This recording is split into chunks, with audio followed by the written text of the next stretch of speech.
اگر آپ کو آج کا یہ واقعہ پسند آیا ہے تو اس ویڈیو کو لائک ضرور کیجیے اور اس طرح کے مزید قصے سننے کے لیے ہمارے چینل اردو مورل سٹوری کو سبسکرائب ضرور کیجیے۔ ایک بزرگ بیان کرتے ہیں کہ میں مکہ معظمہ میں تھا کہ ایک دن ایسا بھی آیا، کھانے کے لیے کچھ نہ ملا۔ میں بھوک سے نڈھال ہو گیا۔ اسی حالت میں باہر نکلا تو راستے میں ایک تھیلی پڑی دیکھی۔ اٹھا کر دیکھا تو یہ ایک ریشمی تھیلی تھی اور ریشم کی ڈور سے بندھی ہوئی تھی۔ قیامگاہ پر لا کر کھولی تو دیکھا اس میں نہایت قیمتی موتیوں کا ہار ہے۔ میں بازار میں نکلا، میں نے دیکھا کہ ایک شخص رومال ہاتھ میں لیے پکار رہا ہے کہ میری تھیلی جس میں موتیوں کا ہار تھا گم ہو گئی ہے۔ جو صاحب اس کا پتہ دیں گے ان کو شکریہ کے طور پر 500 دینار انعام دوں گا جو اس رومال میں بندھے ہیں۔ اس شخص کو میں اپنے گھر لے آیا اور تھیلی نکال کر اس کے حوالے کی۔ وہ بڑا ممنون ہوا، حسب وعدہ 500 دینار پیش کیے، لیکن میں نے وہ دینار لینے سے منع کر دیا۔ میں نے کہا کہ یہ کام میں نے رضائے الہی کی خاطر کیا ہے، اجرت لے کر میں اپنا اجر ضائع نہیں کرنا چاہتا۔ تاہم اس شخص نے انہیں قبول کرنے پر زور دیا۔ میں برابر انکار کرتا رہا، یہاں تک کہ وہ تنگ آ کر چلا گیا۔ اس واقعے کے کچھ عرصے بعد میں نے مکہ معظمہ سے رخت سفر باندھا اور ایک سمندری جہاز پر سوار ہو گیا۔ بدقسمتی سے راستے میں طوفان آ گیا اور جہاز ایک چٹان سے ٹکرا کر پاش پاش ہو گیا۔ میرے سوا سبھی مسافر ڈوب گئے۔ میرے بچنے کی یہ صورت نکلی کہ ایک تختہ میرے ہاتھ آ گیا اور میں اس تختے پر بیٹھ گیا۔ تختہ بہتا ہوا ایک جزیرے کے ساحل تک پہنچ گیا۔ حسن اتفاق سے اس جزیرے کے باشندے مسلمان تھے۔ میں وہاں کی مسجد میں ٹھہر گیا۔ لوگوں نے مجھ سے میرا حال دریافت کیا تو میں نے انہیں اپنی ساری آپ بیتی سنا دی۔ یہ سن کر یہ لوگ بڑے متاثر ہوئے اور میرے ساتھ بہت اچھا سلوک کیا۔ پھر مجھ سے یہ لوگ قرآن حکیم کی تعلیم حاصل کرنے لگے، ساتھ ہی اپنے بچوں کو بھی میرے پاس سیکھنے کے لیے بھیجنے لگے۔ تھوڑے ہی عرصے میں یہ لوگ مجھ سے بہت مانوس ہو گئے۔ یہ مجھے اپنا مرشد سمجھنے لگے، کافی مالی امداد بھی دیتے اور دوسرے کوئی خدمت کرنے سے بھی دریغ نہ کرتے۔ ایک دن ان لوگوں نے آپس میں کچھ مشورہ کیا اور پھر میرے پاس آ کر کہا، ہماری رائے یہ ہے کہ آپ شادی کر لیں اور یہاں مستقل اقامت اختیار کر لیں۔ میں نے کہا، جیسے آپ لوگوں کی خوشی۔ چنانچہ انہوں نے بتایا کہ ہمارے یہاں ایک مالدار یتیم لڑکی ہے، ہمارے خیال میں اس کے لیے آپ سے بہتر شوہر ملنا مشکل ہے۔ اگر آپ رضامند ہوں تو اس سے آپ کا نکاح کروا دیں۔ میں نے رضامندی کا اظہار کیا اور میرا اس لڑکی سے نکاح ہو گیا۔ میں نے جب تنہائی میں اپنی بیوی کو دیکھا تو یہ دیکھ کر حیران رہ گیا کہ وہی تھیلی والا ہار اس کے گلے میں پڑا ہے۔ دریافت کرنے پر پتہ چلا یہ لڑکی اسی حاجی کی تھی جسے میں نے اللہ کے لیے ہار واپس کر دیا تھا۔ لوگوں نے مجھے بتایا کہ جب اس لڑکی کا باپ حج سے یہاں واپس آیا تھا تو اپنے قیمتی ہار کے گم ہونے اور پھر اس کے مل جانے کا واقعہ اکثر بیان کیا کرتا تھا اور کہا کرتا تھا، جس شخص نے مجھے یہ ہار واپس دیا، ایسا بے نفس آدمی میں نے اس دنیا میں نہیں دیکھا۔ پھر وہ یہ وعدہ کیا کرتا کہ کاش اس کی مجھ سے یہاں ملاقات ہوتی تو میں اپنی لڑکی کا نکاح اس سے کر دیتا۔ شیخ صاحب فرماتے ہیں کہ اللہ نے اس مرحوم حاجی کی دعا کو شرف قبولیت بخشا اور اس لڑکی کا میرے ساتھ نکاح ہو گیا۔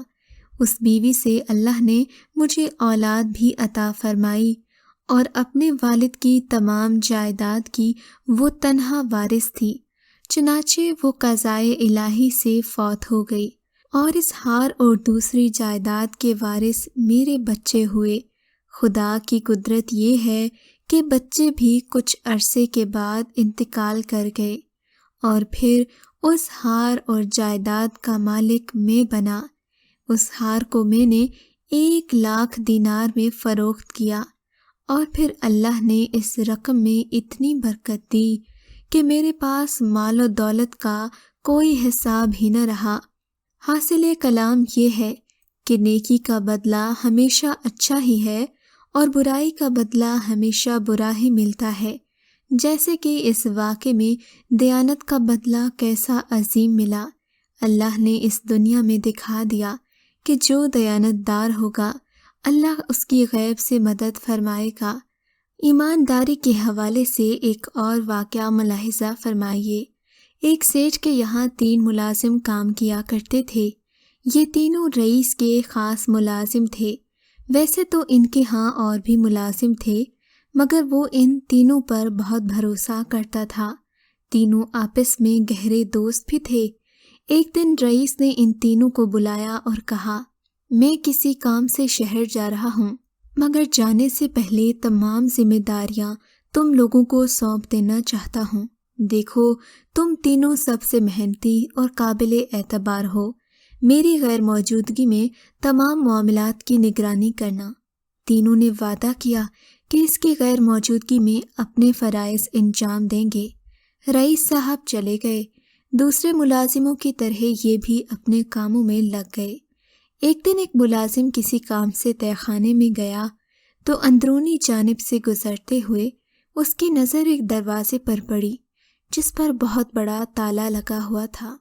اس سے پہلے ان دونوں نے غالباً اس دروازے کو نہیں دیکھا تھا یا پھر غور ہی نہیں کیا تھا، تو فیصلہ کر لیا کہ اس تالے تک پہنچنے کی کوشش کریں گے کہ آخر اس میں کیا چھپا ہے۔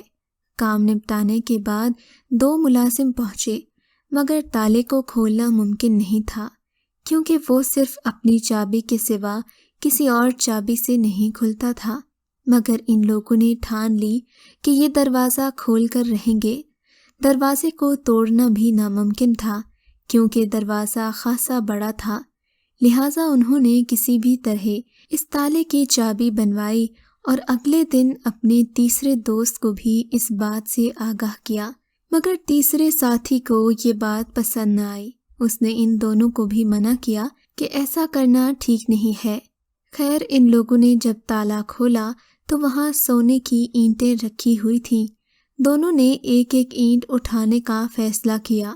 جب تیسرے دوست نے شور مچایا تو پہلے 2 دوستوں نے اس تیسرے دوست کو مار پیٹ کر ایک کمرے میں پھینک دیا اور تالا لگا کر اپنی اپنی پیٹیاں اٹھا کر رات میں نکل گئے۔ رئیس جب واپس پہنچا تو اس نے ان تینوں کو حاضر ہونے کو کہا۔ ملازموں نے بتایا کہ آج وہ تینوں نہیں آئے۔ اس پر رئیس کو شک ہوا کہ تینوں ایک ساتھ کیسے غائب ہو گئے۔ تمام نوکروں نے لا علمی کا اظہار کیا۔ جب شام تک یہ لوگ نظر نہ آئے تو رئیس کو تشویش ہونے لگی۔ تمام ملازموں کو کوٹھی کے ہر ایک کونے میں دوڑایا کہ چیک کیا جائے، سب کچھ پہلے جیسا ہے، کوئی کمی بیشی تو نہیں آئی۔ اسی دوران ایک نوکر تہہ خانے میں تلاشی لیتے ہوئے جب اس دروازے کے قریب سے گزرا تو اسے کچھ آواز سنائی دی۔ ملازم گھبرا کر آیا اور رئیس کو ساری بات بتا دی۔ رئیس نے خود آخر جب تالا چیک کیا تو دیکھا کہ اس کا ایک ملازم اسی کمرے میں زخمی پڑا ہے۔ خیر، اسے طبی امداد دی گئی اور اس نے باقی دونوں دوستوں کے بارے میں سچ بھی بتا دیا۔ رئیس نے اپنے محافظوں کو بلا کر، جن سے وہ حفاظت کا کام لیتا تھا، دونوں ملازموں کی تلاش میں دوڑایا۔ یہ لوگ کافی دور پہنچ گئے مگر ان کی دسترس سے باہر نہیں نکلے تھے، لہٰذا دونوں مال سمیت ہی پکڑے گئے، جبکہ تیسرا لڑکا جو کہ کمرے میں ہی بند تھا، اس کی حالت ہی اس کی سچائی کی گواہ تھی۔ دراصل رئیس نے یہ سب انہیں آزمانے کے لیے کیا تھا، اور جب اسے ان دونوں کی حقیقت معلوم ہوئی تو ان لوگوں کو اپنے محل سے نکلوا دیا، جبکہ تیسرا لڑکا جس نے دیانت داری کا ثبوت دیا تھا اسے دربار میں ایک خاص عہدہ عطا کیا۔